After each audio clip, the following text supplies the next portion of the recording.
The farmhouse burned like a beacon against the night, flames licking skyward, painting the darkness in flickering shades of rage and despair. Smoke billowed thick and black, choking out the starlight. He stood silhouetted against the inferno, the glow reflecting in hollow, haunted eyes. This wasn't just wood and memories turning to ash. It was a family's legacy consumed by greed, betrayal, and a bitter promise left unspoken.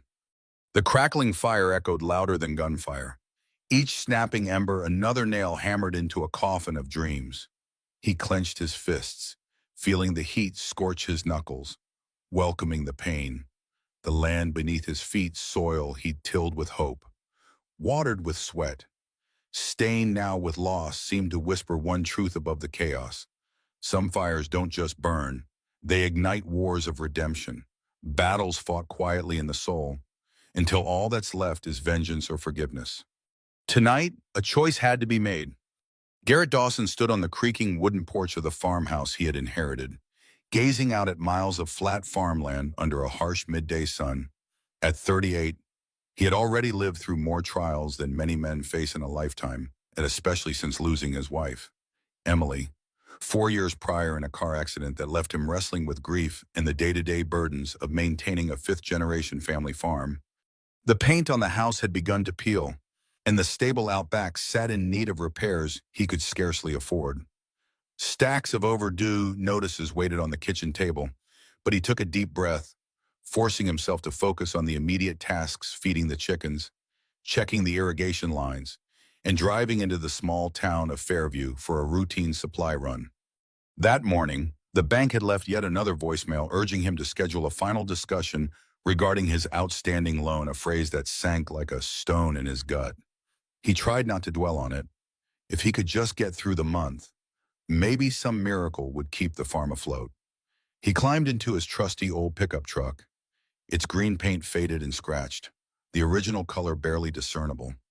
Driving the few dusty miles into town, Garrett passed the same fields he had known since childhood. Rows of corn, soybeans, and a small patch of experimental produce dotted the landscape, each representing his latest attempt to find a more profitable niche. A glimmer of hope fluttered in him whenever he thought about these specialty crops. If only the bank would give him a little more time, he believed he could turn things around. Arriving at Gibson's Gas and Go, the only fueling station within 20 miles, Garrett parked near the rusted air pump. He needed to top off a leaky tire, one of the many small repairs that never ended. Today, the station was unusually empty. Only one other car was pulled off to the side, a sleek black sedan with out-of-state plates. He was hooking up the air hose when he heard a frustrated sigh from behind the sedan's open hood. Stepping away from his truck, he approached. There, in designer boots that looked out of place on a dusty roadside, stood a woman about his age, squinting at the engine as if looking for a hidden switch. She had dark hair pulled neatly back, and her expression was a mix of annoyance and embarrassment. "Car trouble?" Garrett asked politely, making sure his voice carried warmth rather than intrusion. She glanced up, relieved yet guarded, and nodded. "Yes, I think the battery died. I pulled over to check my phone, and then the car just refused to start. I'm Andrea, by the way." "Garrett," he returned with a reassuring half-smile. "I've got jumper cables in my truck. We can try giving you a boost." He took a moment to notice how travel-worn she looked, like someone who had been driving with no particular destination in mind. Her trunk was stacked with multiple suitcases. It didn't look like your typical quick-trip baggage. They maneuvered their vehicles so he could attach the cables. When the sedan roared back to life, Andrea exhaled a relieved laugh. "Thank you," she said. "You saved me from a long afternoon waiting for a tow." Then she glanced at Garrett's truck, noticing the stenciled Dawson family farm. "Is there some place to eat around here?" "Mr. Dawson, I'd like to repay the favor with dinner, or at least a cup of coffee." Garrett's first instinct was to say no. There were fences to mend, the bank to call, the animals to feed, but something about her tone felt earnest. "There's a little diner down the road," he replied. "It's no five-star place, but the food's honest. You're welcome to follow me." In paragraph 2, 545 words. Fairview Diner was a squat, unassuming building with chipped red paint, but inside it held a warmth that people around these parts cherished. Booths of faded vinyl lined the walls, and framed photos of local fair-winning livestock were interspersed with old newspaper clippings featuring the diner's grand opening decades ago. When Garrett and Andrea walked in, and the handful of patrons glanced up out of quiet curiosity, an outsider in fancy boots in a sleek sedan always attracted attention in a small town. They slid into a booth near the window, the vinyl seat squeaking under Garrett's weight. Andrea studied the laminated menu with an unexpected air of fascination, as if searching for hidden culinary treasures. He noticed her eyes linger on phrases like homemade biscuits and gravy and farm-fresh eggs. It was a far cry from a big city cuisine, but she looked intrigued rather than disappointed. Over thick ceramic mugs of coffee, Garrett discovered that Andrea's car had California plates for a reason. "I've been driving cross-country," she said, blowing gently on her mug. No fixed schedule, no set route. She didn't elaborate on why, but a subtle sadness beneath her polite smile hinted at something deeper she might be running from. When the food arrived, Andrea took an unhurried bite of scrambled eggs and closed her eyes momentarily, savoring it like a connoisseur tasting a high-priced delicacy. Garrett found it peculiar that simple diner eggs brought her so much satisfaction. She opened her eyes and smiled. "This tastes like real food, like someone cared enough to cook it right, not just to get it done." Garrett shrugged. "Here, we just call it home cooking. Nothing fancy, but it's honest, and it'll fill you up." For a while, they ate in a companionable quiet, punctuated by the hum of conversation around them. Andrea eventually asked about Dawson Family Farm, pointing to the faintly visible logo on Garrett's truck parked outside. He explained how the farm had been in his family for generations, how they had once thrived on milk cows and row crops, and how life turned harder after his father's passing. He deliberately didn't mention his wife's accident or the financial noose tightening around him. He barely knew this woman. Andrea listened intently, occasionally nodding.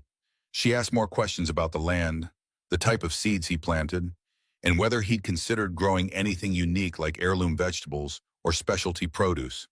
Garrett found her curiosity odd but refreshing. He wasn't used to city folk being so interested in the nuts and bolts of farming. After the plates were cleared, Andrea insisted on paying the bill. Garrett saw in her eyes that she wasn't taking no for an answer. Outside, the late afternoon sun hung low, bathing the dusty main street in a soft gold glow. Neither seemed ready to part ways just yet. "I'm probably going to be stuck around here another day or two," Andrea said. The car battery might need more than just a jump.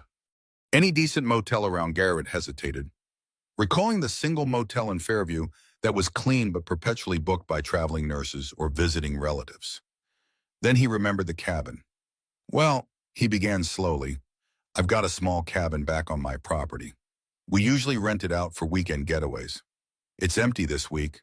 Not much, but it's private.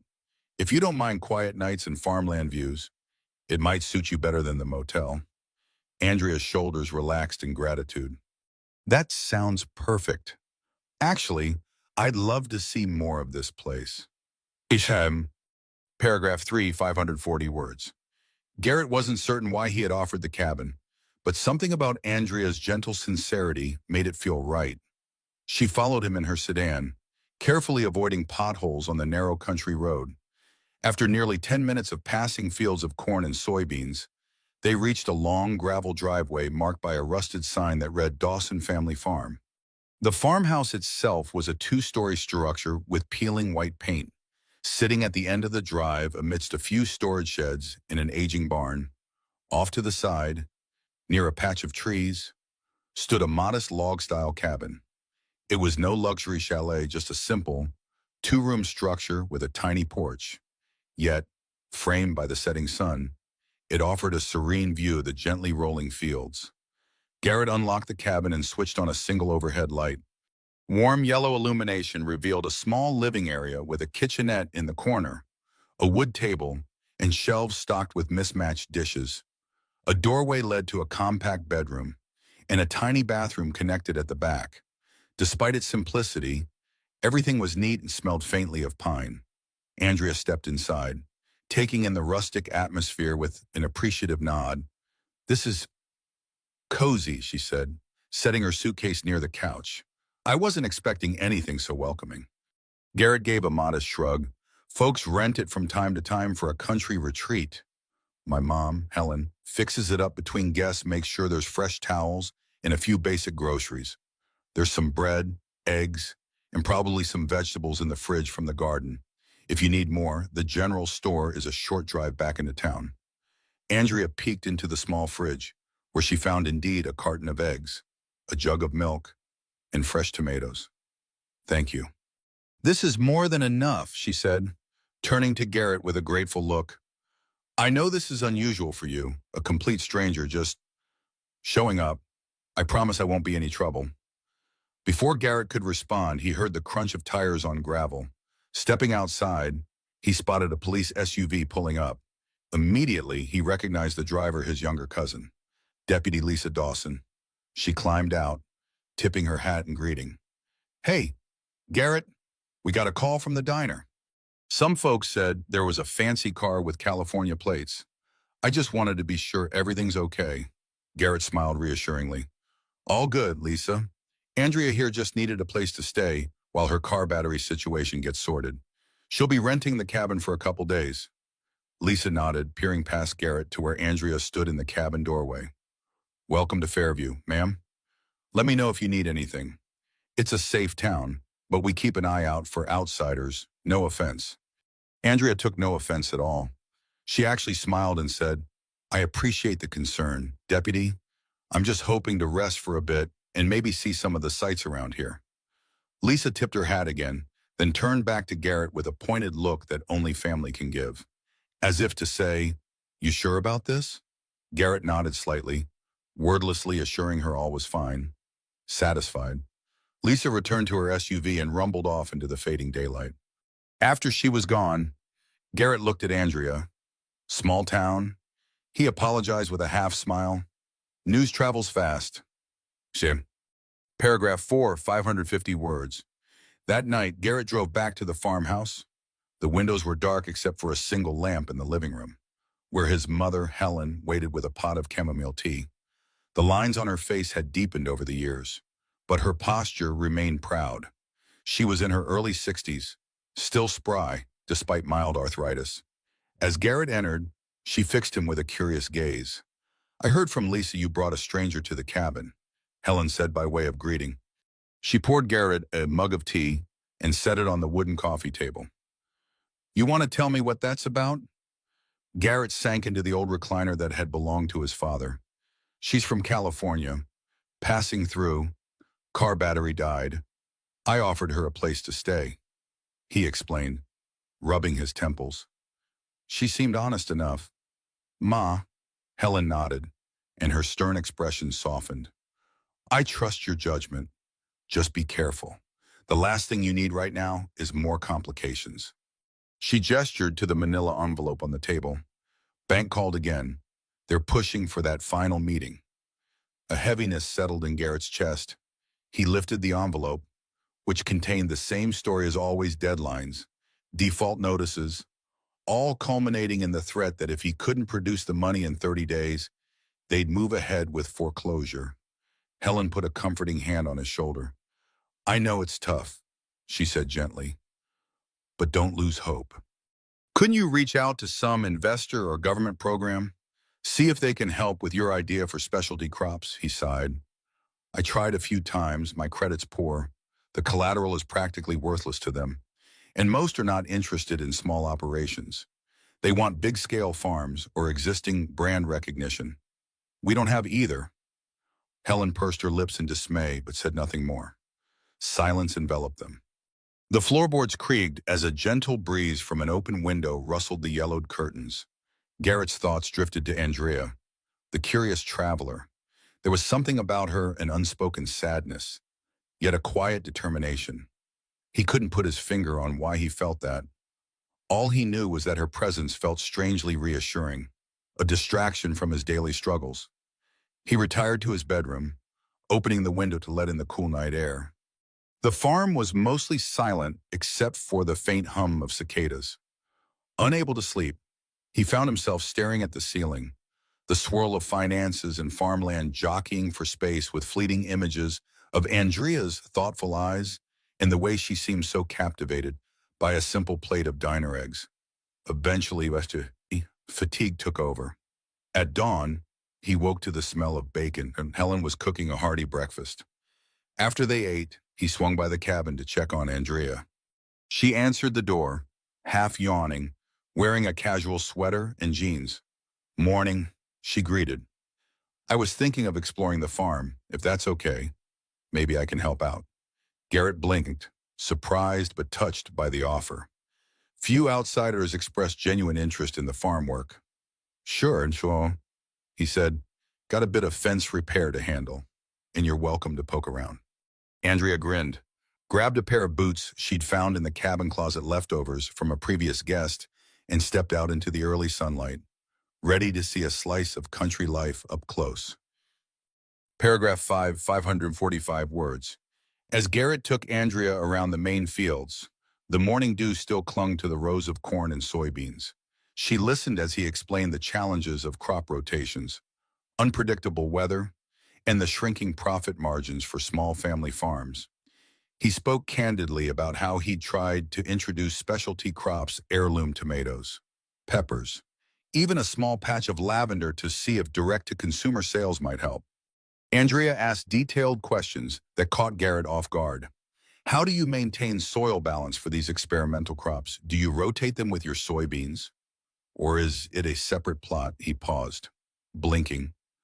"Separate. I don't want the chemicals I use on soy contaminating the heirloom plots.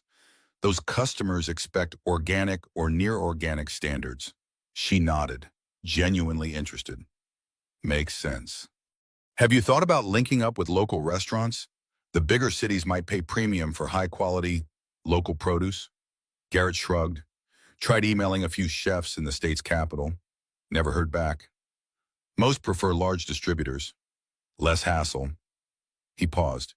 "You seem to know a lot about the restaurant business." Andrea's eyes flickered with a hint of something unease. "Perhaps I've dabbled in the food world," she replied vaguely, before quickly redirecting him to another question about his irrigation systems. They moved on to the orchard-like area behind the barn, where a few old apple trees stood. Over the years, the orchard had dwindled as disease and neglect took their toll. He motioned to the sagging barn adjacent to the orchard. "That used to be for dairy cows, decades back. Now it's mostly storage." She tilted her head, staring at the structure. "Beautiful bones, though. Seems like it could be fixed up." Garrett chuckled ruefully. "I don't have the money or time to fix up anything these days." They spent the next hour patching a section of broken fence near a drainage ditch. Andrea wasn't particularly skilled at hammering nails, but she tried, managing to keep pace enough to be helpful. Their conversation wove between light banter and serious topics. Garrett found himself enjoying the company more than he had expected. When they wrapped up, Andrea asked if there was anywhere in town to buy fresh groceries. "I'd love to cook you dinner tonight. Something to thank you for letting me stay." Garrett hesitated.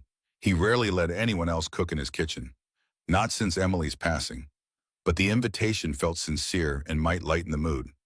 "There's a small general store, plus a weekly farmer's market if you catch it on Wednesdays." Andrea checked her watch. "Today's Wednesday," she noted, eyes brightening. He nodded. "All right, let's go to Fairview Market. But it's not exactly a big affair, just a handful of stalls. Don't expect too much." She responded with a smile that was both warm and tinged with anticipation, as if the smallest local market might be a treasure trove. Garrett loaded her into his truck again, and they set off toward the rickety stalls where local growers gathered once a week to sell produce, homemade jams, and the occasional baked goods. As they bumped along the dirt road, the tension Garrett usually felt about the farm's future seemed to recede, replaced by a small spark of optimism that, for once, he wasn't facing everything alone. Soyoung. Paragraph 6. 550 words. The Fairview Farmers Market consisted of no more than a dozen stalls lined up along a side street near the old grain co-op.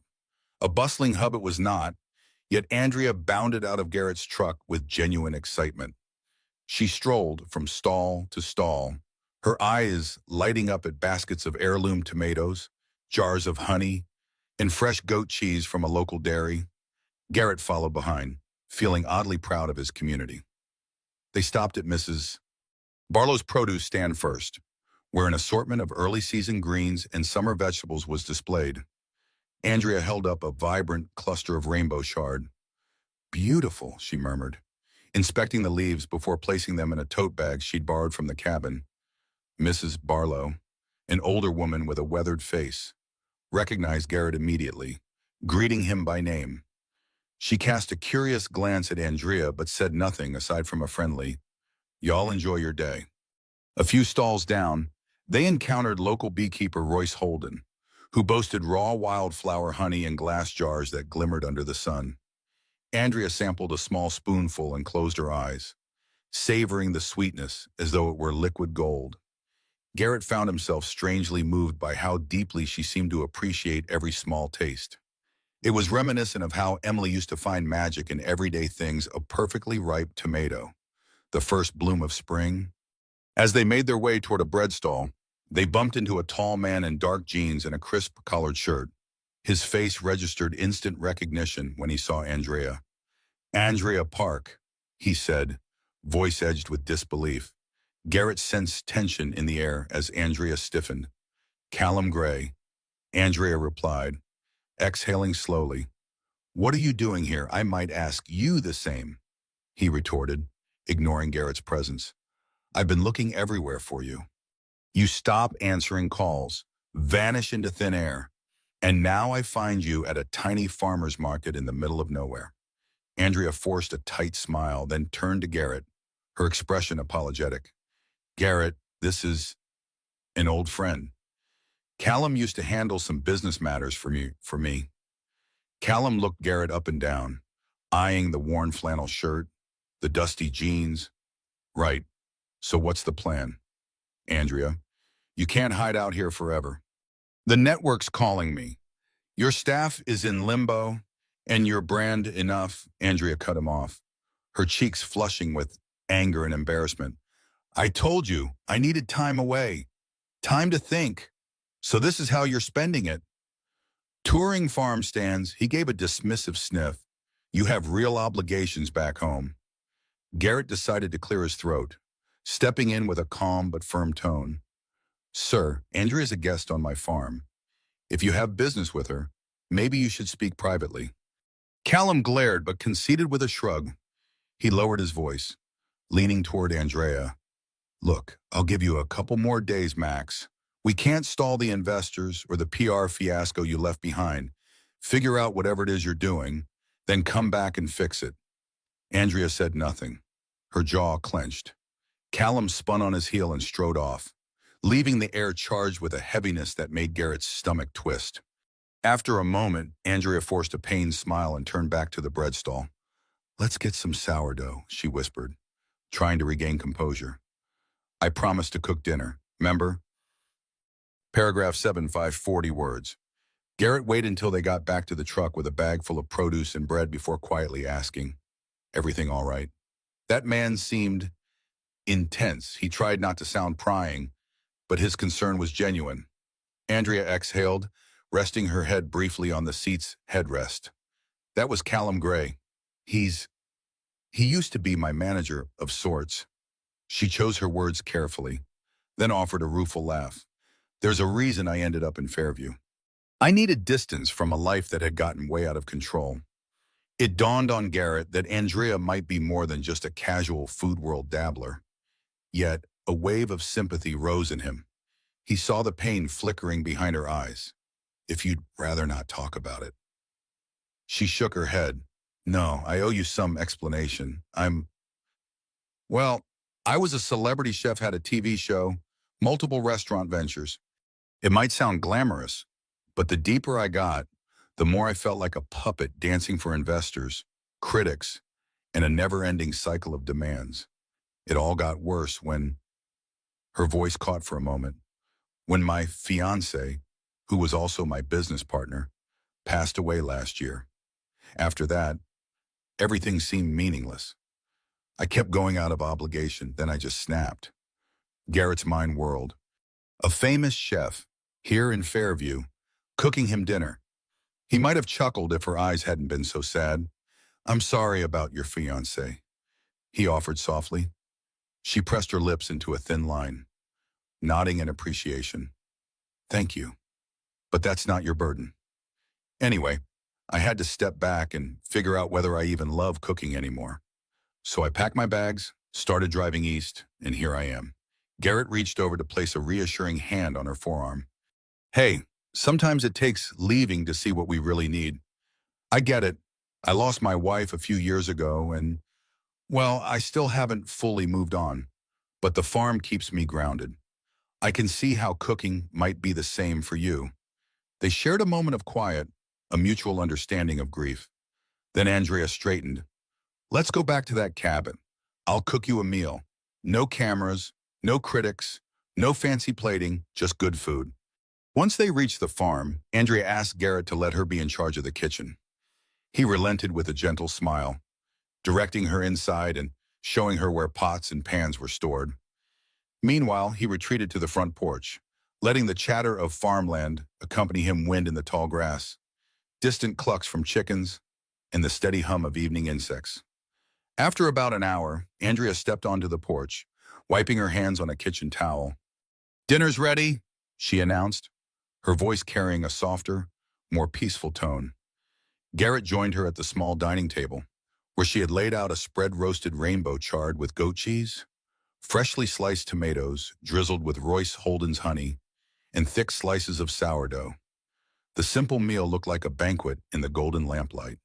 Garrett took a bite of the honey-drizzled tomato and felt his eyes widen. It was bright, sweet, and honest, much like the woman who made it. Into Paragraph 8, 544 words. While the plates were still warm and the conversation lingering, the cabin's door swung open to reveal Helen Dawson, Garrett's mother. In a fluster, she apologized. I knocked, but no one answered. The door was ajar, so I didn't realize we had company. Garrett rose, pulling out a spare chair. "Ma, this is Andrea Park. She's the guest I mentioned. Andrea, this is my mother. Helen." Andrea stood politely, extending her hand. Helen took it, casting a quick, inquisitive glance at the table. "Well, you've certainly whipped up quite a spread. Smells divine." Andrea smiled, a bit shyly. "I hope you'll join us. There's plenty." That was all the invitation Helen needed. She settled in, helping herself to some charred and honey-laced tomatoes. Soon, the three of them were immersed in conversation about the farmland's history and the ups and downs of the Dawson family.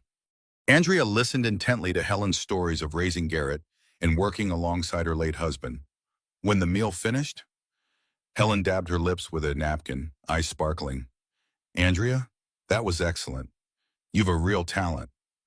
Andrea's cheeks turned faintly pink. She confessed softly, "Cooking like this, it's what I needed.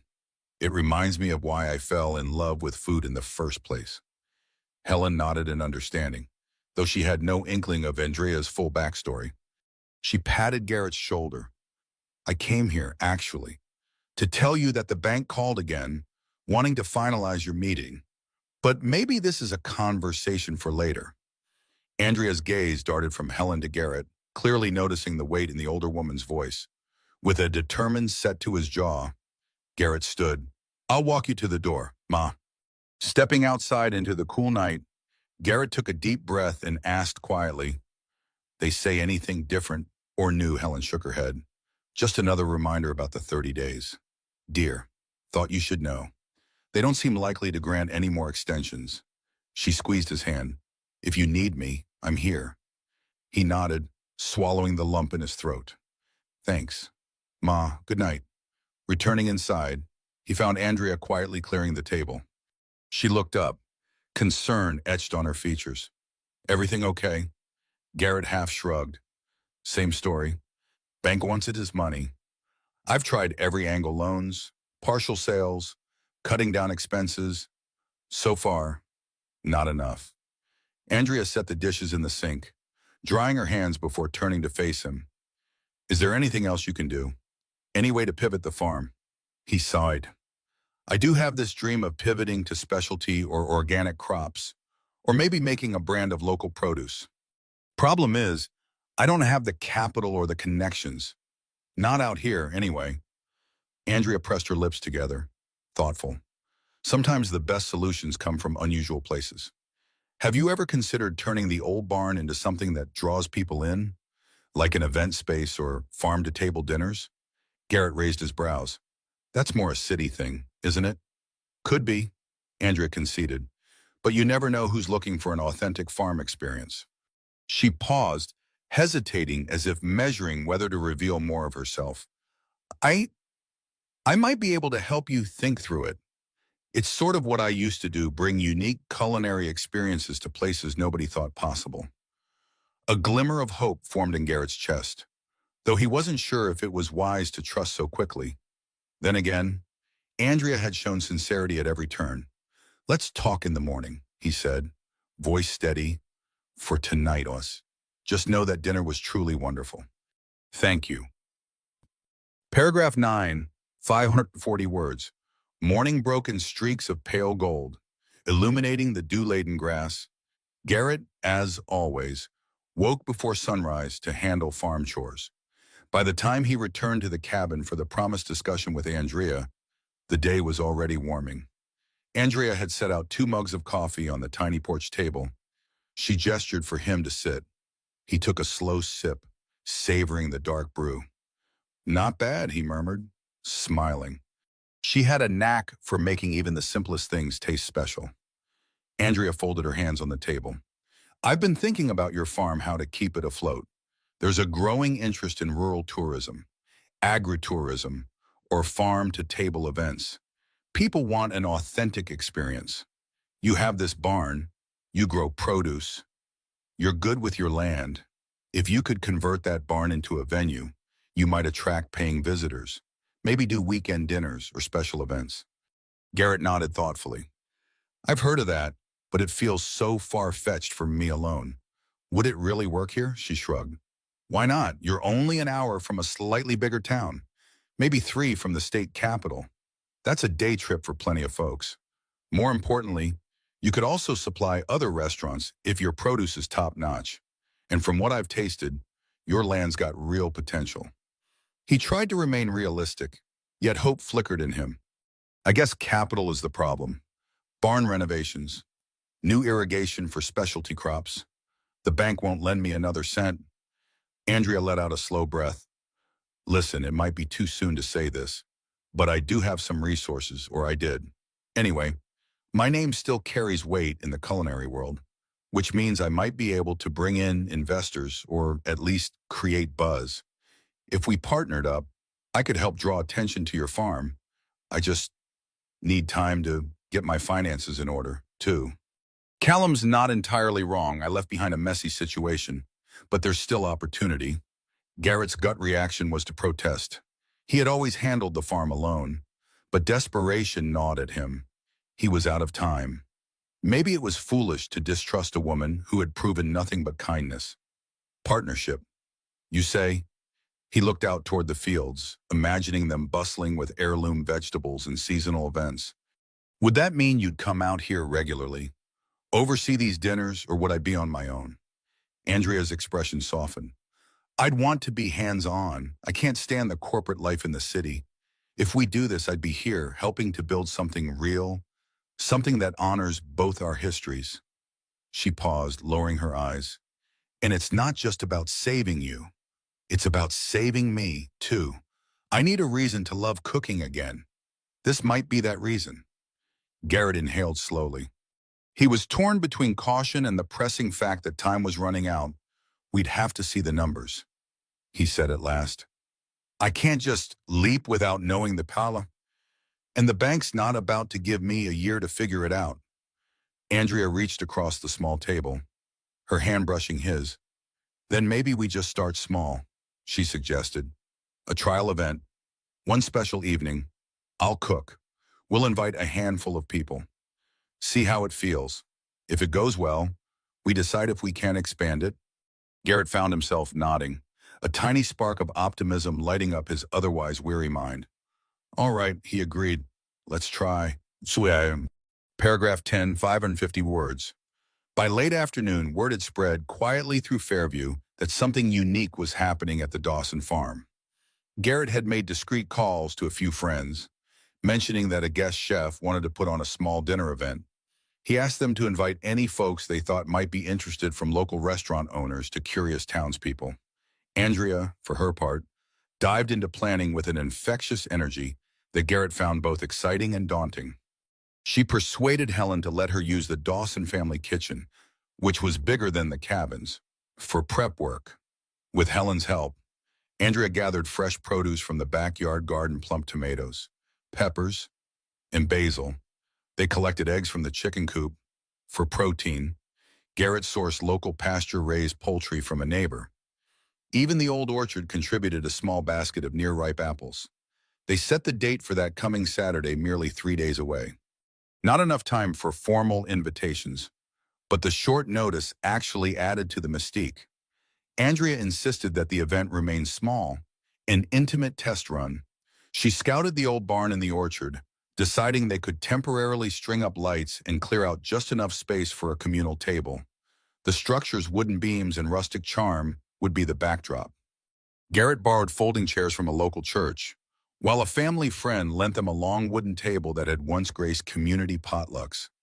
Each day was a flurry of activity: cleaning the barn, setting up a makeshift kitchen, picking produce at dawn.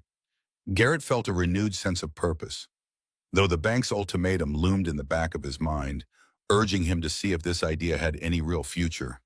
As Saturday evening approached, storm clouds gathered on the horizon, threatening to soak the farm with rain just in time for the dinner. Garrett felt his anxiety spike, but Andrea remained undeterred. "We'll adapt," she said simply, looking up at the clouds. "We can move to your house if we have to." Fortune favored them. The storm passed to the north, leaving the skies vibrant with the pinks and purples of a post-rain sunset. By 7 o'clock, the barn was softly lit by string lights, flickering lanterns, and a few decorative candles. About a dozen guests arrived, some curious locals, a pair of small-town food bloggers, and 2 owners of local bistros who had been coaxed by Helen to come see something special. Andrea worked quickly but gracefully in the makeshift barn kitchen, assisted by Helen and occasionally Garrett.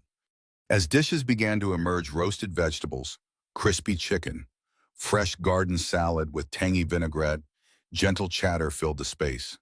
People smiled, complimenting the flavors, remarking on the barn's homey ambiance. Garrett found himself astonished at how seamlessly Andrea navigated the tasks.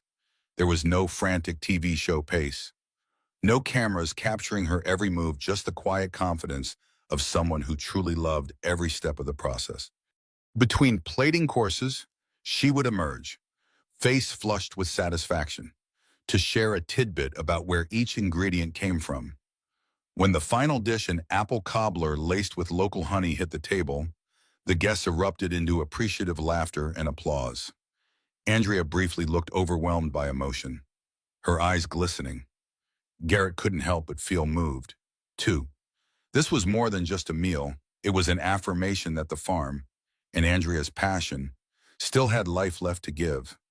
Paragraph 11, 545 words. Once dessert was served, Andrea took a moment to step outside the barn, needing fresh air.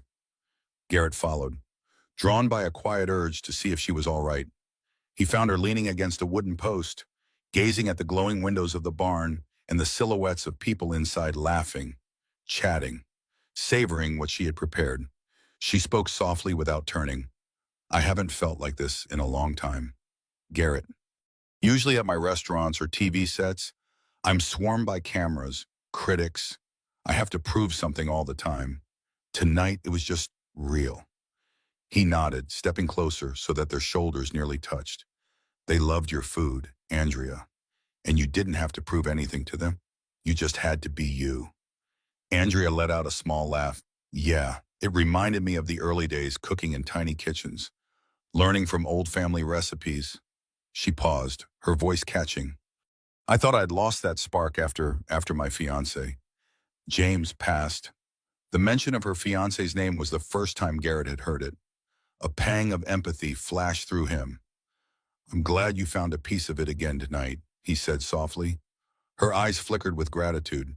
Then she inhaled, as if bracing for a leap. "I know we talked about a trial event, but seeing tonight, it's got me thinking about something bigger. This could be a monthly or even weekly dinner series. People come from the surrounding towns. Maybe do tours of the farm, dine in the barn. You could charge enough to make a profit, especially if word spreads." Garrett tilted his head, letting himself imagine the possibility. If done right, it could be a real revenue stream. With Andrea's culinary expertise, maybe they could also supply restaurants, building a Dawson brand. He kept a cautious note, though. The barn needs a lot of work for repeated events, upgraded electricity, safety codes, better ventilation. That costs money we don't have. Andrea turned, facing him. "I have some funds in a personal account. If I can sort out the entanglements back in California, I'd invest. And I have connections investors who might see the charm of a farm-based venue." He studied her face, searching for any sign of doubt or hidden motive. "Why would you do that for me?" he asked quietly. Andrea managed a gentle smile. "It's not just for you, Garrett. I need a place that anchors me to what really matters, just like you do. Your farm can give me that, and in return, maybe I can help keep it alive." At that moment, the barn door swung open and Helen appeared, beckoning. "Hey, you two lovebirds, come back in. Folks want a toast to Andrea's cooking, and they're looking for the hostess." Andrea's cheeks flushed. Garrett rubbed the back of his neck in slight embarrassment. They weren't lovebirds, but the warmth they shared was undeniable. They exchanged a half-smile before returning inside, where the clink of glasses and the hum of contented conversation embraced them like a warm wave. In the back of Garrett's mind, bank notices still loomed. But for now, he let himself revel in this small victory, a single evening that felt like a promise of something both hopeful and profound. Paragraph 12, 545 words. The following week was a whirlwind of both excitement and uncertainty. While Garrett wrestled with the pressing reality of bank deadlines 30 days, no extension, Andrea spent her days mapping out potential budgets, brainstorming how to refine the barn dinners, and calling old contacts who might be interested in the next big thing in farm-to-table experiences. One of those calls was with Callum Gray. Andrea paced around the porch on her phone, explaining her vision and gently insisting he hold off on any press releases until she could finalize details. From what Garrett overheard, Callum was skeptical. "You want to rebuild your career in some dusty old barn? This isn't what the sponsors want," he'd scoffed. Andrea calmly rebutted, describing the authenticity and sense of community. She ended the call looking drained but not defeated. Meanwhile, the success of the test dinner spread quickly through Fairview. Helen overheard chatter at the hair salon, and Garrett got multiple phone calls from acquaintances wanting to know, "When's the next barn dinner?" While this local interest was encouraging, Garrett knew they'd need a broader reach to generate the income required. It was a fragile hope, like a young plant that could still be snuffed out if conditions weren't perfect. Then came another twist. A letter arrived, hand-delivered by a bank representative. It included the official foreclosure timetable. If Garrett didn't pay the outstanding debt or refinance within 25 days, they would seize assets. That night, he sat at the kitchen table, staring at the stark language. Andrea stood behind him, gently squeezing his shoulder. "I can't lose this place," he muttered, voice shaking. "My father, my grandfather, they built this with their hands. Emily and I always talked about raising children here." The sorrow in his voice echoed through the dimly lit room. Andrea slid into the chair beside him, her expression resolute. "Then let's not lose it. We need a real plan, a package to show investors or sponsors, something that'll get them to front us the money for renovations and expansions." Garrett exhaled heavily. "But that means contracts, business proposals, all kinds of legal stuff." She nodded. "I know. I've done it before. It's complicated, but not impossible. And if I'm part of it, we can pitch a relaunch of my brand combined with your heritage farm. A redemption story, people love that. But I have to warn you, It'll bring attention. Maybe cameras. Are you ready for that? He gazed around the farmhouse, the same walls that had watched generations of Dawsons come and go. The idea of turning his quiet existence into some kind of media attraction felt daunting, but so did losing everything. "I'll do what it takes," he said finally, voice trembling.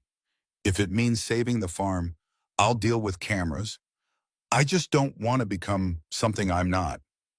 Andrea smiled softly, placing her hand over his. "That's the beauty of it. I don't want to be something I'm not either. So we'll make sure this project stays honest to the land and to us." Those words, simple as they were, buoyed Garrett like a lifeline. For the first time in a long while, it felt as though he wasn't carrying the burden of the farm alone.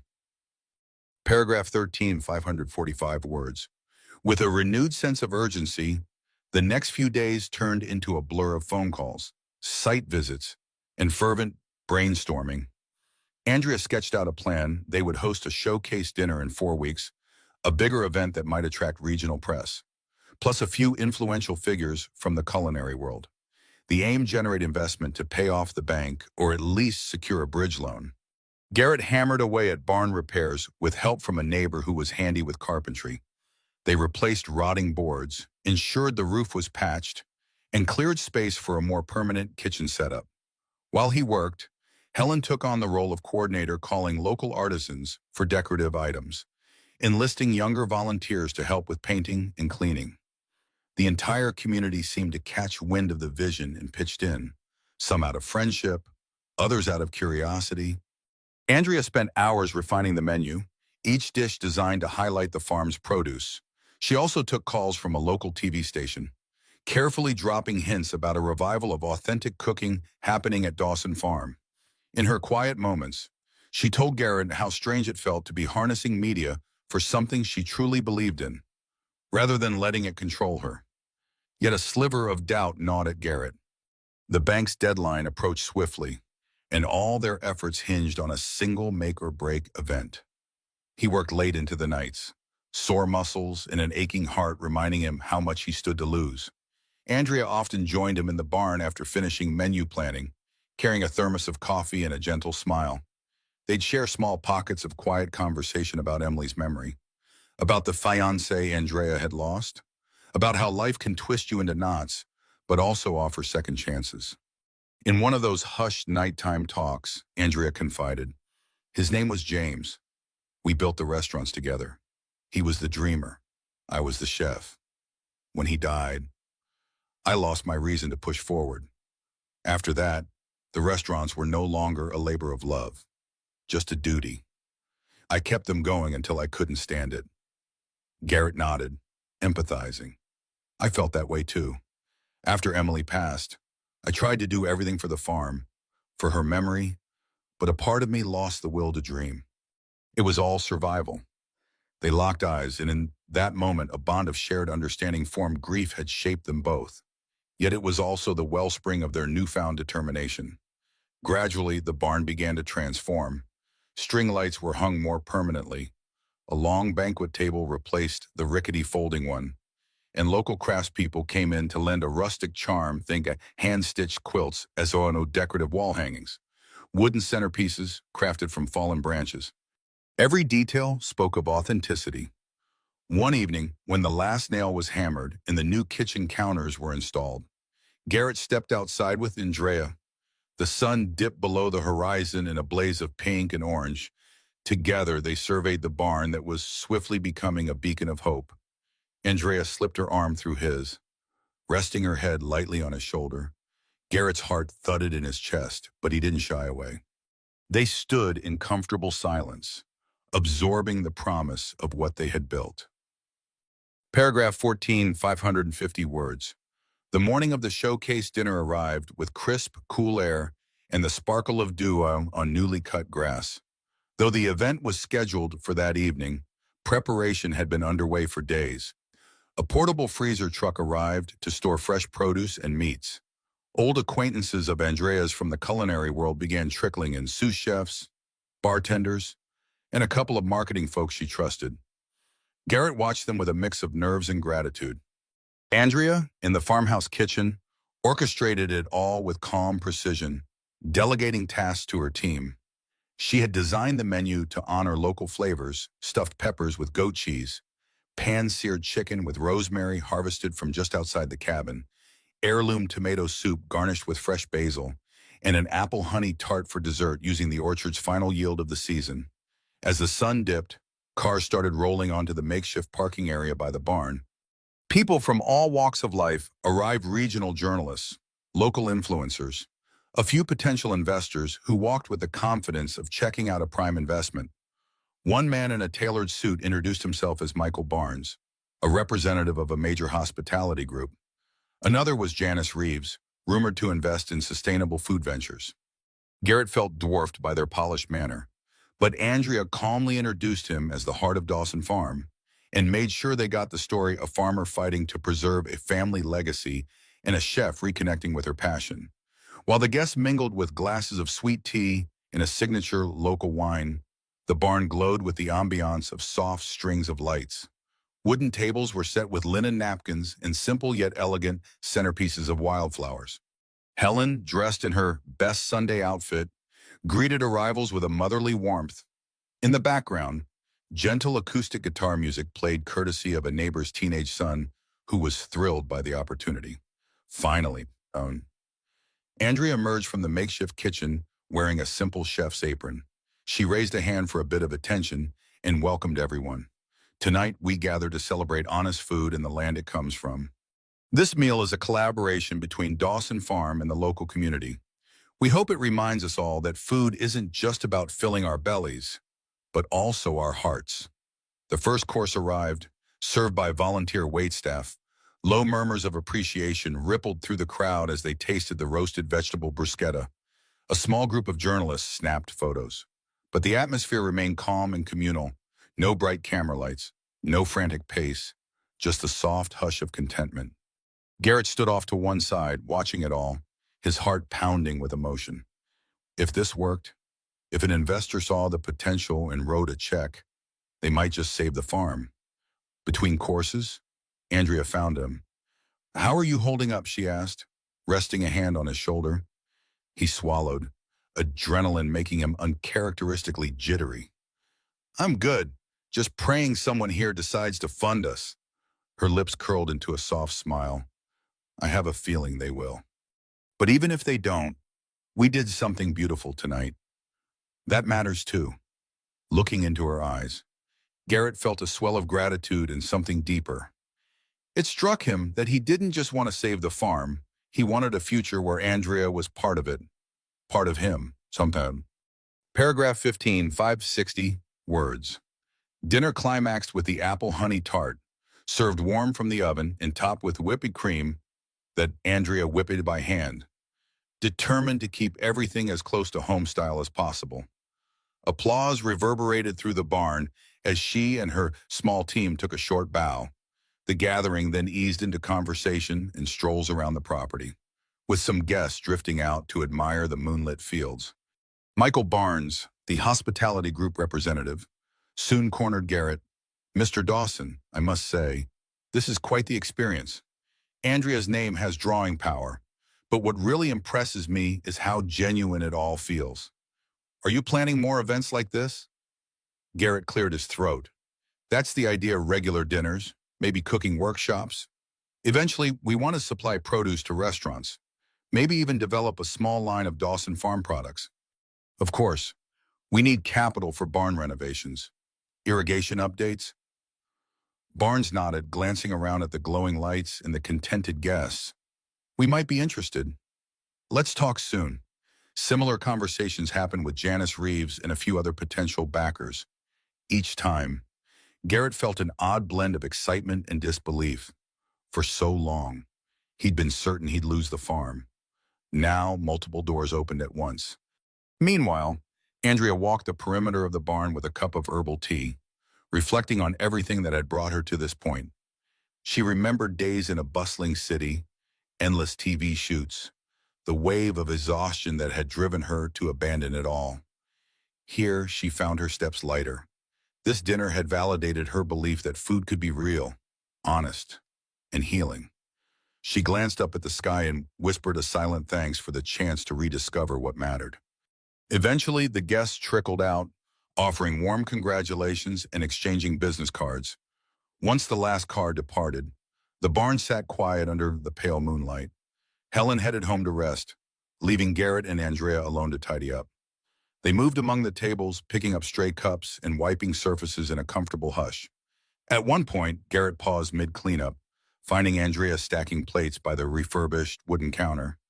He approached, hesitated, then gently touched her elbow. She turned, meeting his gaze. In the dim barn light, her eyes shone with tears not of sadness, but of awe and relief. "We did it," he murmured, voice wavering slightly. "No matter what happens with the investors, we did something real tonight." Andrea nodded. "Garrett, I..." She didn't finish the sentence, but she didn't need to. He caught her in a moment of quiet closeness, placing a tentative hand on her cheek. She didn't pull away. Time seemed to slow as Garrett leaned in, pressing his lips softly against hers. The kiss was gentle, filled with the lingering warmth of a night spent building something meaningful. When they broke apart, Andrea exhaled, a soft laugh breaking the tension. "You have no idea how much this place, this moment, means to me," she whispered. Garrett's chest tightened with emotion. "I think I do," he replied. Then he led her out into the open air, where they stood side by side, the barn glowing behind them.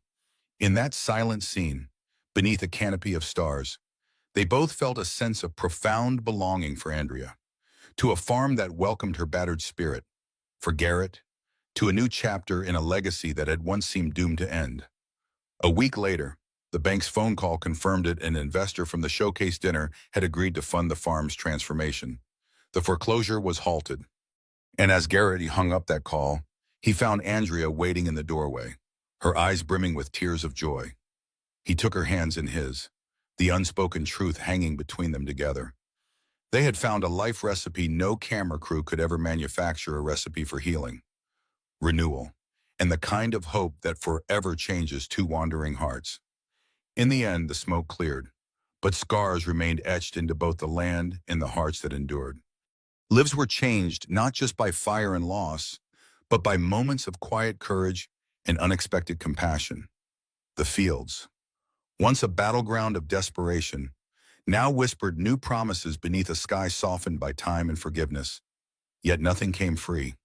Every choice carried its cost, each victory tempered by sacrifice, each truth revealed at the expense of another.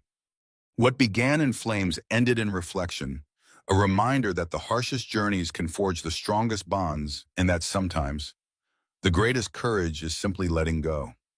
This land, forever marked by struggle and resilience, had taught them the hardest lesson of all. Rebuilding requires more than just wood and stone.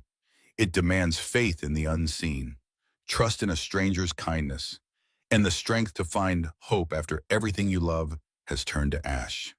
As the sun dipped below the horizon, bathing the valley in hues of amber and gold, the wind carried one last whisper through the fields, an invitation to us all.